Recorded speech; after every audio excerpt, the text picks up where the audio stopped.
Hey up guys, I'm Mason, the blind wrestling fan, and this is Wrestling in the Dark. You better buckle up and try not to get whiplash, because we're about to review the September 11th 2020 edition of Smackdown as quickly as possible.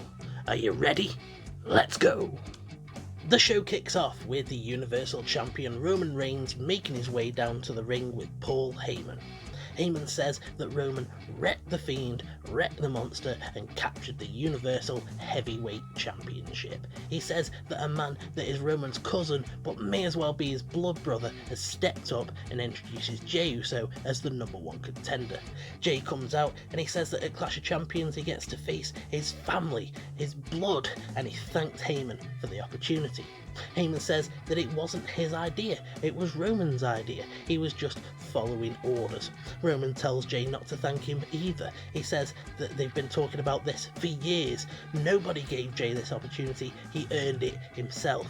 He says that he's proud of Jey, the whole family's proud of Jey, that he's about to take home a huge paycheck, and this is Jey's moment. He says that Clash of Champions won't be Jey's moment because just like when they were kids, Roman's gonna whip Jey's ass, but then it's all love.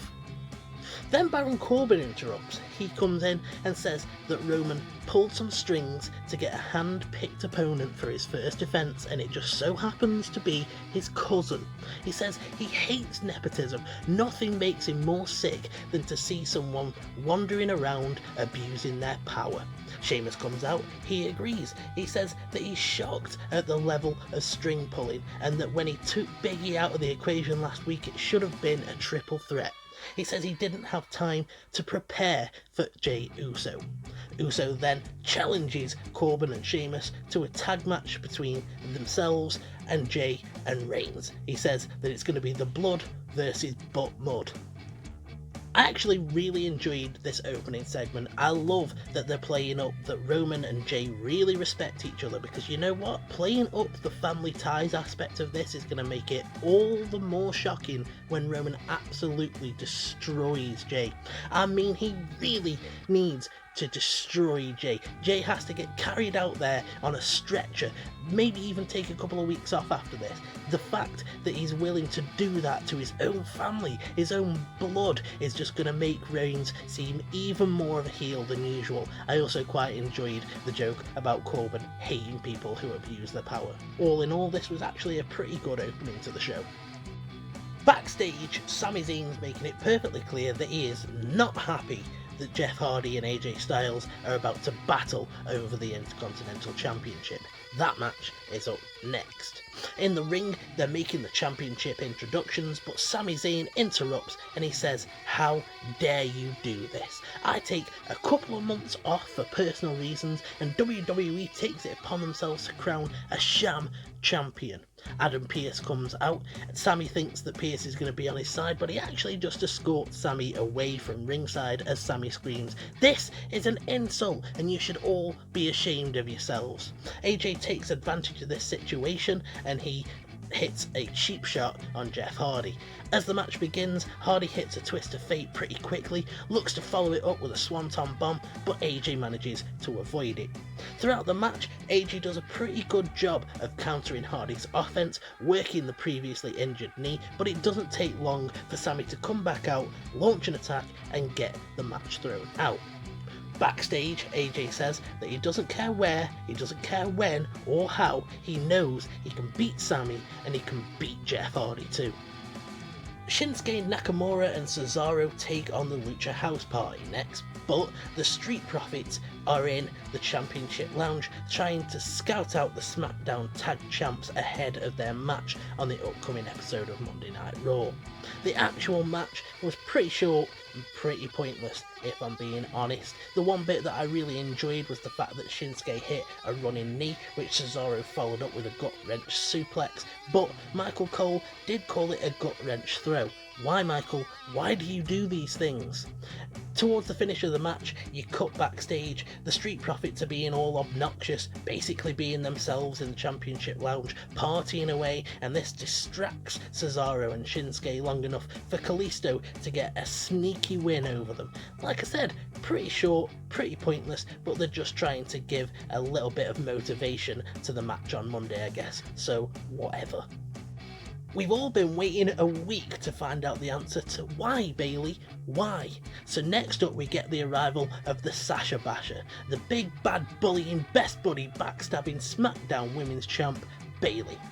She says that everyone is asking how Sasha is, if she's okay, when she'll be back, but nobody's concerned for Bayley. Nobody's asking how she is. She says, do you think that I wanted to do that? Do you think that I enjoyed taking a chair to my best friend? Ding dong, yes I did. I enjoyed every moment of it.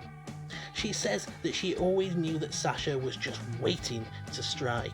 As soon as Bayley got a big break, Sasha had to come on in and make Bayley a tag partner because she wanted to keep Bayley close. As soon as Bayley was on top of the mountain, Sasha had to go and upstage her and become two belt banks. She says that she knows that Sasha has always been using her, and she knows that because Bayley has always been using Sasha. She says that as soon as Sasha lost her belts, she became useless, and that's why she did what she did. I actually really enjoyed this. They could have had a big, complicated explanation of why she did what she did, but they chose to go with the simplest explanation. I turned on you before you could turn on me. You're an egotistical user, so I used you. I stabbed you in your back before you could stab me in mine. It's a really simple road to go down, but also really effective. They've been leading up to this for ages, and it's really good to see them actually pulling the trigger. I'm looking forward to seeing where Bayley goes from here, and when they eventually actually clash, it's gonna be a damn good match. Cannot wait to see the rise of the Sasha Basher. Speaking of the Smackdown Women's Championship, it's time to crown a number one contender, so we get a fatal four-way between Lacey Evans, Tamina, Alexa Bliss and Nikki Cross. Before the match begins, Bayley attacks Nikki Cross with a chair, but Cross valiantly decides to continue. I wonder who's going to win this match. Tamina dominates the early portion of the match, but then we get this awesome spot that gets instantly ruined.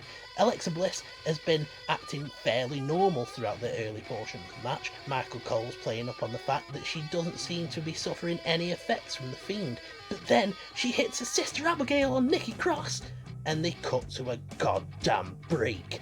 Yeah, that's right, give us an awesome moment and then cut to a break, and when they come back from the break, Nikki Cross is no longer in the match, or at least that's what Michael Cole says. He says this is now a triple threat. He said he should have said it may as well be a triple threat because Nikki was actually still in the match. A bit later on, Lacey Evans hits a top rope moonsault on Tamina, but Nikki comes back in and breaks it up. In the end, Nikki ends up getting a sunset flip and she picks up the win. Oh, what a surprise, she won. They didn't advertise that at all. Yeah, okay, I am a little bit bitter over this match. That Sister Abigail spot was just absolutely infuriating. I nearly had to get sent to a local medical facility because of what it did to my blood pressure. Oh my god. I actually thought that it was a pretty enjoyable match to watch for the most part, but that spot was just... oh my god, why did they do that? We've arrived at the worst point of the show, and I say that even though there's a Firefly Funhouse segment next, which I never really understand. This was just utterly pointless and I hated it, to be honest. It's Otis versus John Morrison with their friends at ringside. The Miz is on commentary. He explains why Otis isn't worthy of being Mr. Money in the Bank, because we haven't heard that loads already, and also sort of alludes to the fact that Maurice is hotter than Mandy Rose. He steals the lunchbox which he thinks has the Money in the Bank contract in it.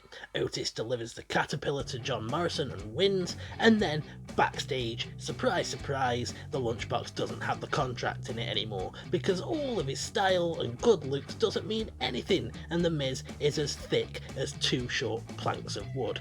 This segment is rated P for pointless.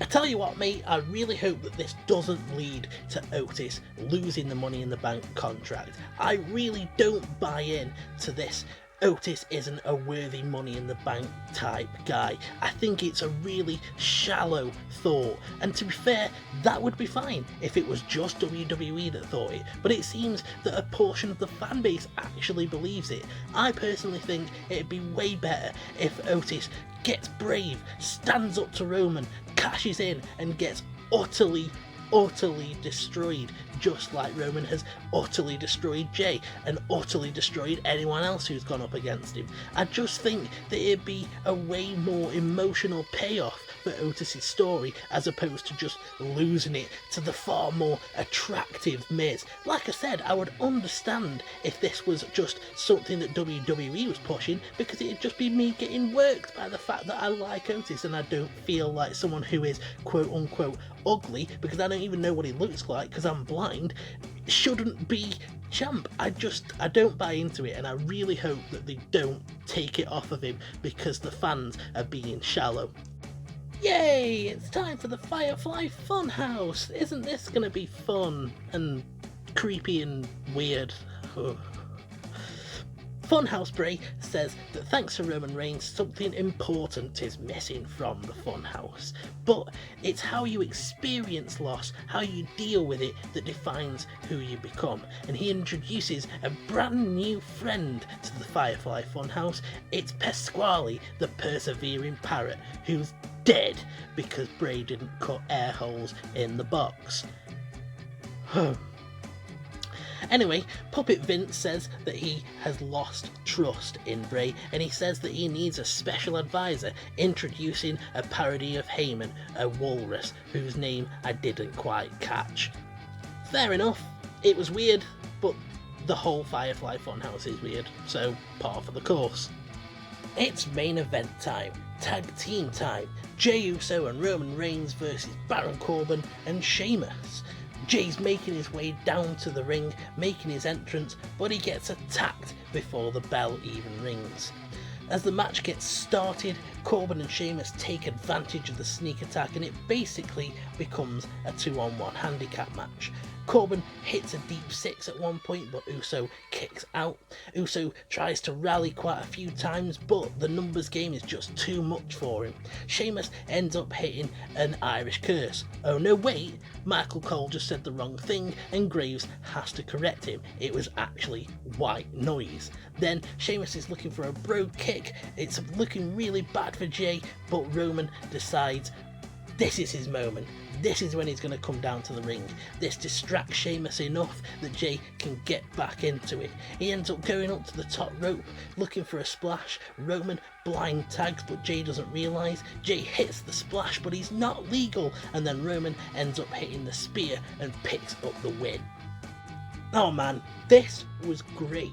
Considering that the opening of the show played up on the family ties between Jey and Roman, this was brilliant. Jey might be Roman's family, he might be his blood, but he's also after the Universal Championship, which makes him his enemy. And so Roman, being the clever chicken shit heel that he is now, takes the advantage and lets Jey get softened up, weakened by Corbin and Sheamus. He's not going to come and take part in a tag match that he didn't even volunteer for, that Jey just put him in, assuming that he'd want to be in it. But you've also got the ambiguity. Heyman's there, so was this Roman's idea? But Heyman says that everything he does is on the orders of Roman, so was it Roman's idea? And I actually think that that ambiguity is awesome, because we don't know whether Roman is just willing to let Jey get beat up, or whether Heyman's in his ear saying, don't go out yet, take the advantage, let Sheamus and Corbin soften him up. I thought this was brilliant. Even though I didn't feel like this was a horrible episode of Smackdown, I didn't feel like I got that much out of it either.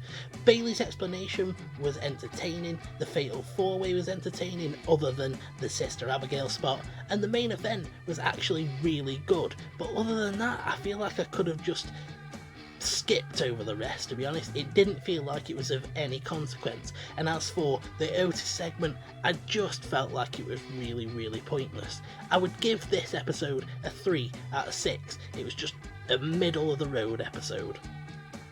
If you enjoyed this episode, batter that like button and let me know what you thought of SmackDown in the comments section. If you want more news and reviews from the blind wrestling fan, then you better subscribe, hadn't you? I'm off, and you should have a good one.